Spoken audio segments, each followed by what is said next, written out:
There's a unique kind of grief that comes with losing someone who was never fully there to begin with. Today, we're exploring the complex mourning process that happens when you grieve, not just someone who was, but who they couldn't be.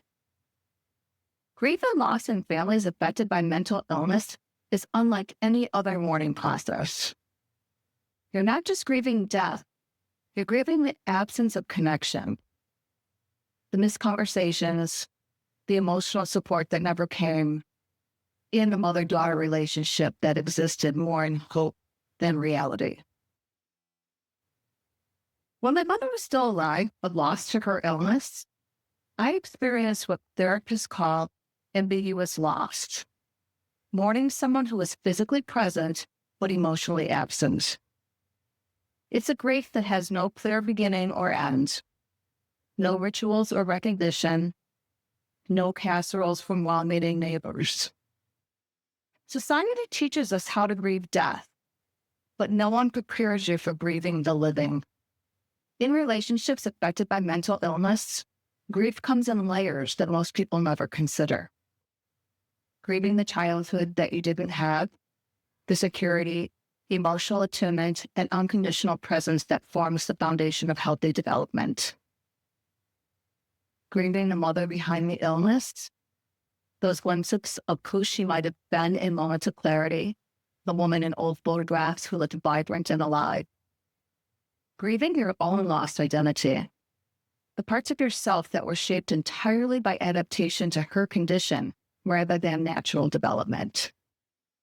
Grieving the relationship that couldn't be, the conversations you'll never have, the support you'll never receive, the mutual understanding that remains impossible. Each layer requires its own mourning process, and they don't follow neat timelines or stages. One of the most challenging aspects of this type of grief is the guilt that accompanies it. How do you mourn someone who's still alive? How do you grieve a relationship with someone who couldn't help their limitations? I remember feeling ashamed for being sad about what I didn't receive when I knew my mother was suffering. It felt selfish to mourn my unmet needs when she was battling voices only she could hear. But here's what I learned. Your grief for what you didn't receive doesn't diminish compassion for what she couldn't give. These can coexist. You can simultaneously have empathy for her struggle and sadness for your own losses. Your emotional needs were real, regardless of the circumstances that prevented them from being met.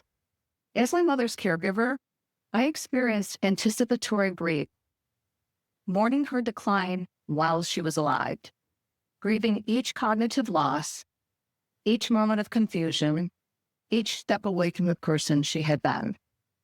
But I also experienced something unexpected: relief. Relief that the unpredictable episodes were over. Relief that I no longer had to navigate her paranoia or manage her emotional crises. Relief that the long, difficult chapter was finally closing. This relief brought enormous guilt until I realized that feeling freed from a burden doesn't mean you didn't love the person. It means you're human, and humans can only carry so much for so long. Here's a practice that helped me process layers of grief that had nowhere to go. The grief letter process. Number 1, choose one aspect of your loss to focus on. The childhood you missed, the parent you needed, the relationship that couldn't develop. 2, write a letter expressing your grief, not to the person, but to the loss itself. Include the following: what you're mourning, how this loss has affected you, what you wish you could have been different, what you want to say that was never safe to express. 3, read it aloud to yourself. Let your voice carry the weight of these words. 4, choose a ritual for release. Burn it, bury it, tear it up, or keep it in a special place. 5, follow with a letter of acknowledgement to yourself for carrying this grief and continuing to grow despite the losses. This isn't about forgiveness or resolution. It's about giving your grief a voice, and a witness. Traditional grief models assume you're mourning something that had a clear beginning and end. But when you're grieving developmental losses, the process looks different. You're not moving through grief to reach acceptance.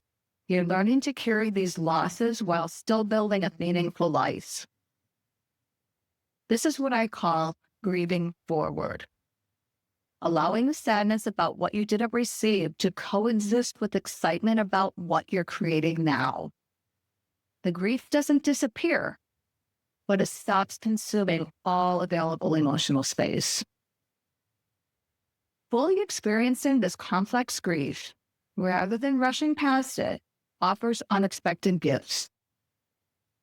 Clarity about your actual needs, not just what you learned to live without. Compassion for others carrying invisible losses. Freedom from the exhausting hope that things might still change. Permission to create the emotional environment you never had. Deep appreciation for relationships that do offer genuine connection. Grieving what you didn't receive creates space for recognizing and receiving what's actually available to you now. Our culture is obsessed with closure, but some grief doesn't close, it integrates. The sadness about your unmet childhood needs doesn't need to be resolved. It needs to be witnessed, honored, and allowed to inform you how to show up for yourself and others now. You can carry love for your parent alongside grief for what they couldn't provide. You can feel compassion for their struggles while also mourning your own losses. These aren't contradictions. They're the complex reality of loving someone whose illness affected their capacity to love you back fully. Our next healing card explores willingness, because once you've grieved what was missing, you can approach life with openness to what's possible. Grief clears space in your heart.